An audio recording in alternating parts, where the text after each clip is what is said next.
They told me betrayal comes from strangers, but I learned the bitter truth. It comes from the hand you're holding, the voice you trust, the love you'd risk everything for. My name is Marisol Kane, and for most of my life, I believed the world rewarded honesty, loyalty, and hard work. That illusion shattered the day everything I trusted slipped through my fingers. It began on an evening heavy with the smell of rain and the hum of the city. I was walking home from the firm where I worked as a junior analyst, a place that had once felt like a stepping stone toward a brighter future. Instead, it had become a labyrinth of whispers, closed doors, and secrets. My instincts told me I was standing on the edge of something, though I couldn't yet name what it was. The first crack in my carefully built life came quietly. A file appeared on my desk one morning, unsigned and unmarked. The numbers inside didn't add up, yet they carried the name of one of the firm's most powerful clients. If I spoke up, I risked everything. My position, my safety, perhaps even my freedom. If I stayed silent, I became part of a corruption I couldn't stomach. I decided to dig deeper. At first, it was nothing more than late nights in the office, spreadsheets glowing against the darkness. Then it grew into stolen glances at confidential memos, hushed phone calls made from bathroom stalls, and the constant feeling of being watched. The deeper I went, the more the pieces of the puzzle began to form a picture I wished I had never seen. But in the middle of this storm he appeared. Adrian Cross, a senior consultant with a sharp mind and an unsettling ability to read people. He was the kind of man who carried danger in his smile and warmth in his voice, leaving you unsure whether you were safe or standing too close to fire. He noticed me long before I wanted to be noticed. "Numbers don't keep you up this late," he said one night, leaning against the doorframe of my office. His gaze lingered on the files scattered across my desk. Secrets do. I should have pushed him away. Instead, I found myself drawn into his world. Adrian had his own questions, his own suspicions about the firm and the people who ran it. Our partnership was born out of necessity, but what grew between us was something I couldn't ignore. Every stolen hour spent piecing together the truth pulled us closer, weaving a thread of trust and desire I didn't expect. Yet the closer we came to uncovering the truth, the more dangerous the game became. Shadows followed me home. Anonymous messages lit up my phone at midnight. Once I found my apartment door slightly ajar, though nothing inside had been touched. It was a warning, clear and cold. The betrayal came from where I least expected it. One night, as rain lashed against the windows, I overheard a conversation that turned my blood to ice. Voices I had known for years, colleagues I had trusted, speaking of me as though I were a pawn already sacrificed. My name rolled off their tongues like a problem already solved. Adrian urged me to leave the city, to walk away before it was too late. But walking away meant surrendering not just the truth, but a piece of myself I could never reclaim. Couldn't do it. I wouldn't.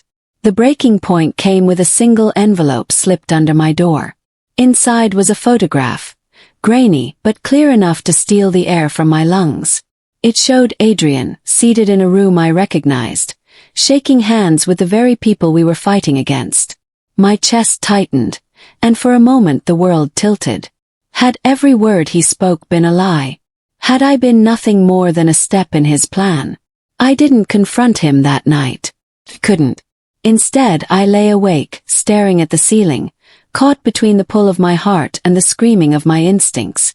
The truth was within reach, but so was betrayal, and I no longer knew where one ended and the other began. My name is Marisol Kane, and if you are hearing my story, it means the lies that shaped my world have finally clawed their way into the open. For weeks I carried the photograph that nearly destroyed me. Adrian, the man I had trusted, the man who had stood by me when shadows began circling, was captured in that frozen handshake. His smile in the image gnawed at me like a wound that would not close. Was it proof of betrayal, or a fragment torn from a truth I didn't yet understand? Sleep abandoned me. I wandered through each night with the sound of my own heartbeat echoing like footsteps down a dark hall. Every time I closed my eyes I saw that image, and every time I opened them, I questioned who Adrian truly was. The city itself seemed to tighten around me. Anonymous cars lingered too long outside my building. My phone buzzed with calls that dissolved into silence. Someone slipped notes into my bag during my commute, each one shorter than the last, as if they were counting down to something inevitable. For Bree. And then came the final note. When. That night Adrian appeared at my door. His clothes were soaked from rain, his eyes haunted, and for the first time, I saw not the confident strategist I had followed into the fire, but a man standing on the edge of ruin. "You don't trust me," he said quietly. His voice was low, as if afraid the walls themselves were listening. I wanted to scream, to demand answers, to throw the photograph in his face. Instead, I asked the only question that mattered. "Why were you with them?" His silence stretched thin, breaking something inside me. Finally he spoke. "Because I had no choice. They own everything. The firm. The board. The system we've been fighting against. If I didn't play their game, we'd never have gotten this far." His explanation was a blade cutting both ways.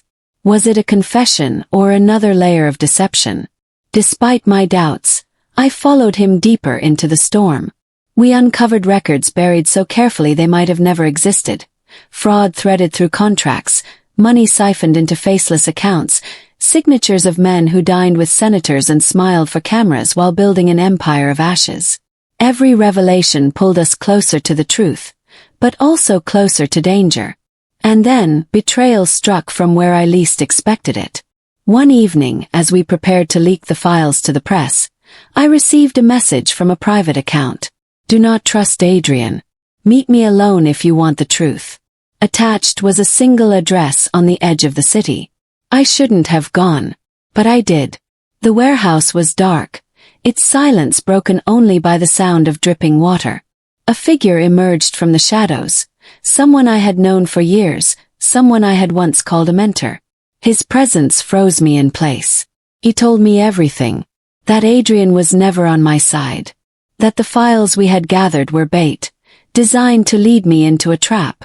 That the photograph wasn't a warning, it was proof. My world fractured. The ground beneath me seemed to collapse, leaving me suspended in a void where every heartbeat felt like borrowed time. As I stumbled back into the rain, my phone rang. Adrian's voice came through, strained and urgent. "Marisol, you're not safe. They know about you. You have to run." I hung up before he could say more, because I no longer knew which was worse, running from the truth, or running straight into his arms. And so part 2 closes with me standing at the crossroads of love and betrayal, truth and lies, danger and desire. The only certainty left is this: someone I trust will destroy me. I just don't yet know who.